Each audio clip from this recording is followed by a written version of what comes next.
Aspril, Pennsylvania.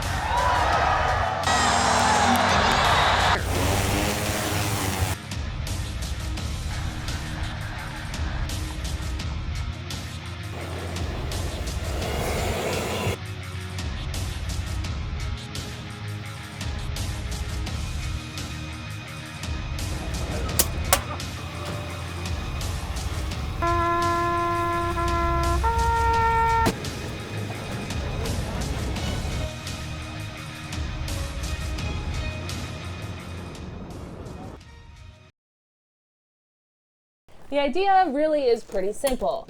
A lot of times when EMS personnel arrive on scene, they're the first ones there and they don't know what they're getting themselves into. A vest like this adds an extra layer of security, but it doesn't come cheap. State police asking drivers who were in the area between 6 and 11:15 Monday night to remember what they saw, hoping someone is able to recognize the victim's car. While most people are talking about their New Year's resolutions or how they're dreading going back to work after the long holiday break, here in Lebanon County, the topic of conversation is much different. The owners wouldn't exactly call this a labor of love, but rather giving neighbors a lift when they need it the most. If somebody does have a bike, More drivers being cited in Pennsylvania because officials say people are more distracted. People are on. By 6 o'clock, things took a fast turn for the worse. As you can see, snow sticking to just about everything, including the ground. Let's see how much. Half an inch in half hour's time. There was one big problem: rain. Crews just couldn't get the lake low enough. A spokesman for York Water Company saying what should have taken just 90 days took months instead. Hand says he is hopeful, but treading very lightly, that all the work on the dam will be done in 30 days. Then he says all the rain in the world is welcome. In the meantime, people could face hefty fines for trespassing where these signs are posted. In Springfield Township, York County, I'm Grace Griffithson, Fox 43 News. This carnival is the big money fundraiser for the Mountville Fire Company in Lancaster County, and they're hoping for more weather like this because last year was a complete washout. Look calm on the surface, there is one big danger lurking beneath, and that's the undertow. Not only is it a beautiful train ride through the woods, it's an educational one as well.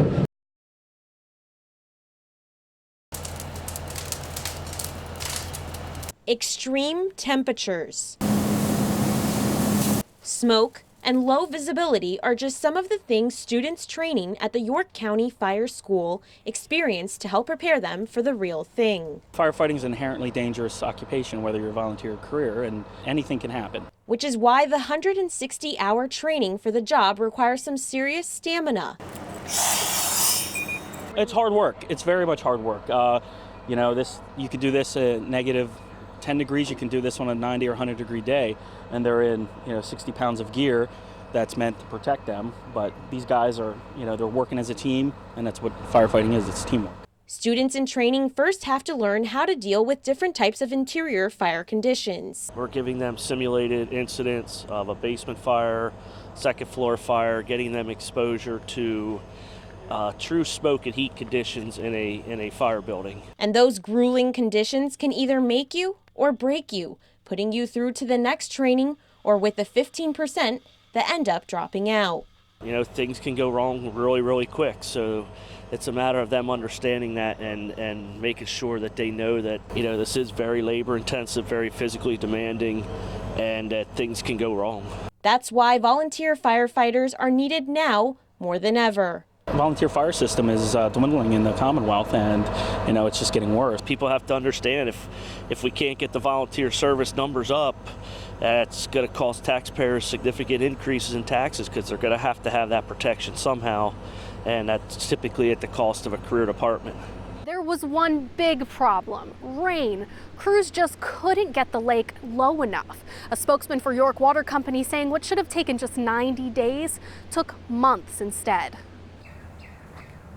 If you're really quiet, you'll hear the birds. But that's about it right now at Lake Williams in York County. No kayakers and certainly no fishermen.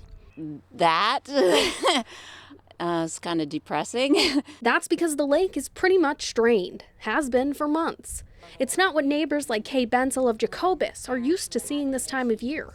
Oh my gosh, they'd be out in kayaks and maybe even the paddle boards now. So, yeah, it's just kind of, some people are walking the trails with their dogs, but it's just kind of, the water is what attracts people. Water is also what delayed construction on the dam. York Water Company is installing a new valve to keep with the Department of Environmental Protection standard, but last November created a wet problem. It had been anticipated that we would finish this project in about 90 days. That was the goal. About 90 days by Thanksgiving, we would have this project complete. Unfortunately, the precipitation did not cooperate. The wettest November on record, according to J.T. Hand, Chief Operating Officer, and no way for crews to get started because they just couldn't keep the lake low enough. Rain came in, Lake Williams filled, and here was the first wash line. So Lake Williams filled right back up to this line. A little about Lake Williams. Hand says when full, it's 50% of the community's drinking water supply, holding about 1 billion, yes, billion, pounds of water. Lake Redmond being that other half. What would you say to those people who are at home like, oh man, I really want to be out there right now. I'm really ticked off. What are they doing? Why are they taking so long? How would you address that? Lake Redmond is open.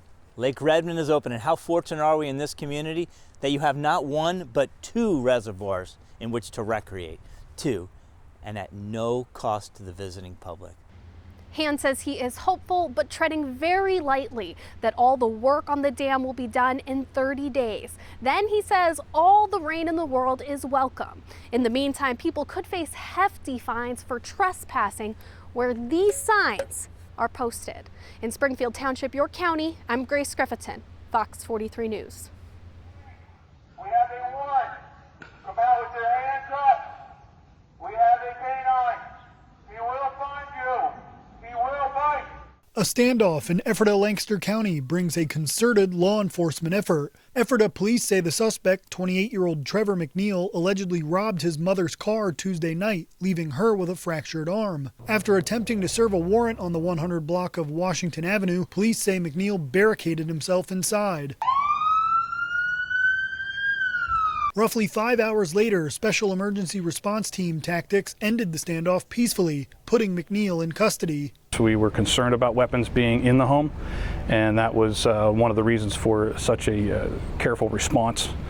We don't want anybody to get hurt. If we can bring people to justice with peace and without being injured, that's absolutely our goal. People living on Washington Avenue and Grant Street were either evacuated or told to shelter in place while police were on scene. Next thing I know, we have officers everywhere, and it got chaotic. I actually went to walk out back to give them water.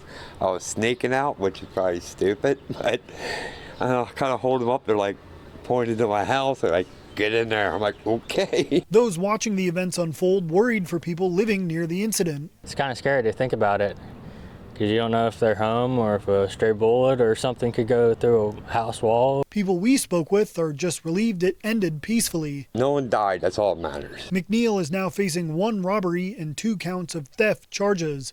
In Ephrata, Lancaster County, Jack Ebel, Fox 43 News. Rides, games, and food. This carnival is the big money fundraiser for the Mountville Fire Company in Lancaster County, and they're hoping for more weather like this because last year was a complete washout.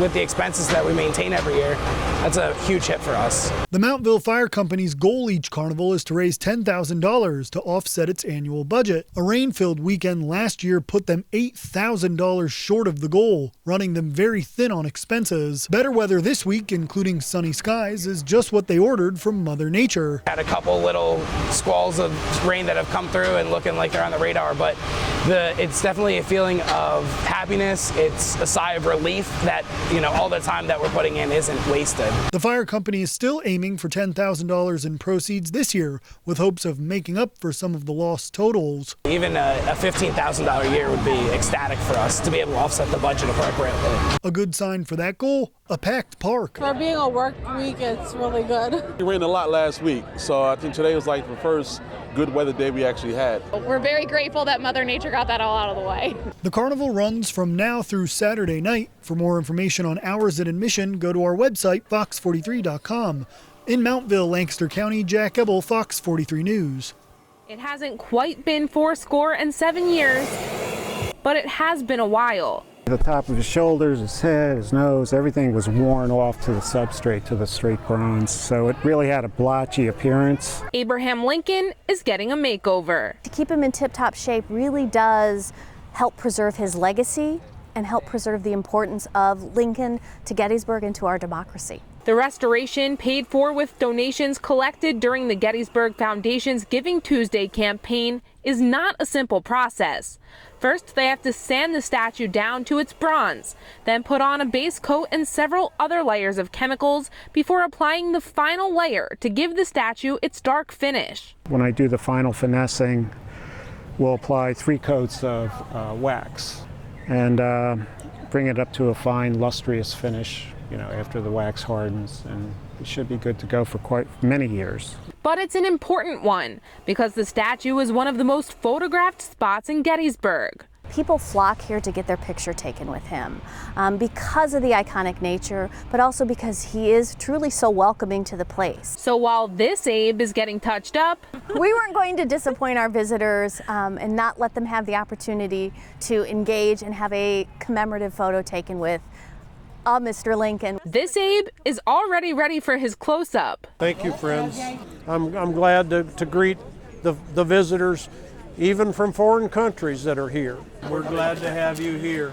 Even though Abe is just visiting, he's proud to see his impact set here in stone in Gettysburg forever. For the current generation to hold me in some kind of esteem, I must have accomplished what I set out to do. The Lincoln statue will reopen to the public by Sunday. In Gettysburg, I'm Ashley Paul, Fox 43 News.